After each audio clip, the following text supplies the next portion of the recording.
Boleh saya reflektif sedikit, Prof. Benar sekali yang Prof sampaikan bahwa banyak agenda yang disampaikan dalam kampanye mendapat perhatian banyak, itu ketika sampai kepada fase pemerintahan tuh hilang di jalan. Bukan hanya kemaritiman, Mbak. Kemaritiman itu salah satu, tapi banyak yang hilang di jalan. Jadi saya mencoba mencari tahu apa yang sesungguhnya terjadi. Jadi begini, Pak, ketika gagasan pembaharuan itu dibawa oleh seorang yang terpilih melalui proses politik, dia masuk ke dalam struktur birokrasi yang datangnya sendirian, Prof. Seorang presiden terpilih, seorang gubernur terpilih, seorang wali kota terpilih, lewat proses pemilu, dia masuk di kantor itu sendirian. Dia membawa janji, ketemu dengan birokrasi yang sudah menjalankan hal yang dari tahun ke tahun cuman diubah sedikit-sedikit. Oke? Termasuk anggaran. Bawa anggaran, dibawa ke Kementerian Keuangan, dibawa ke Kementerian dan Badan Teknis. Di situ mereka mengatur anggaran itu dengan melihat tahun lalu.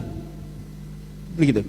Apa yang menjadi janji ketika kampanye itu hilang di tengah proses teknokrasi.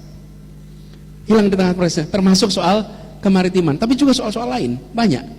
Karena itulah kemarin ketika kami bertugas di Jakarta, Pak, kami belajar proses itu, kami membentuk sebuah delivery unit. Delivery unit ini namanya TGUPP. Apa tugasnya? Semua janji kampanye itu diturunkan di dalam program teknis yang lalu dimasukkan ke tiap sedinas-dinas yang ada, sehingga dia muncul dalam anggaran di Bapeda, dia muncul dalam anggaran di dinas teknis. Oke? 23 janji diterjemahkan menjadi 150 program, dan 150 program itu diterjemahkan dalam ratusan kegiatan. Ini prosesnya teknokratik 100%. Lalu dikendalikan pelaksanaannya. Dikendalikan dengan cara apa? Ada KPI untuk pelaksanaan tiap-tiap program sesuai dengan janji yang dibuat. KPI ini diawasi oleh kantor gubernur, sehingga setiap dinas harus melaksanakan yang menjadi janji gubernur. Dan apa yang terjadi? Janji itu kemudian delivered, janji itu kemudian terlaksana, dan janji itu tercermin dalam anggaran.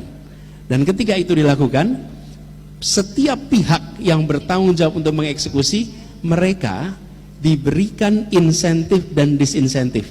Kalau di Jakarta yang kita lakukan, nanti saya jelaskan mengapa ini saya sebutnya selalu Jakarta. Bila programnya tidak terlaksana, maka tunjangan kinerja daerahnya ditahan 5%. Bila bulan berikutnya tidak terlaksana, masih ditahan 5%. Bila kemudian terlaksana, maka bulan pertama dikembalikan. Bila terlaksana. Bila tidak terlaksana 3 bulan, maka yang bulan pertama hilang. Bukan satu orang atasannya, seluruh jajarannya.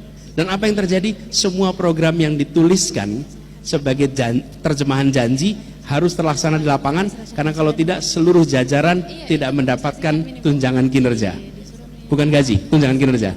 Karena tunjangan kinerja disambungkan dengan kinerja. Kinerja disambungkan dengan janji gubernur. Janji gubernur diterjemahkan dalam bentuk program dan kegiatan. Nah, jadi yang missing dalam proses ini adalah begini, sistem birokrasi kita ada career track dan tidak ada political appointee.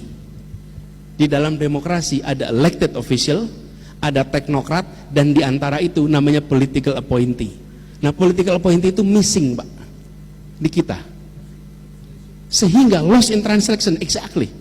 Lost in translation. Dan itu begitu banyak program, hal-hal yang mendasar. Nah, kami menyaksikan wali kota, bupati, gubernur, termasuk presiden mengalami yang sama. Dia sampai di kantor, seluruh jajaran punya pandangan yang seperti pandangan pemerintahan sebelumnya.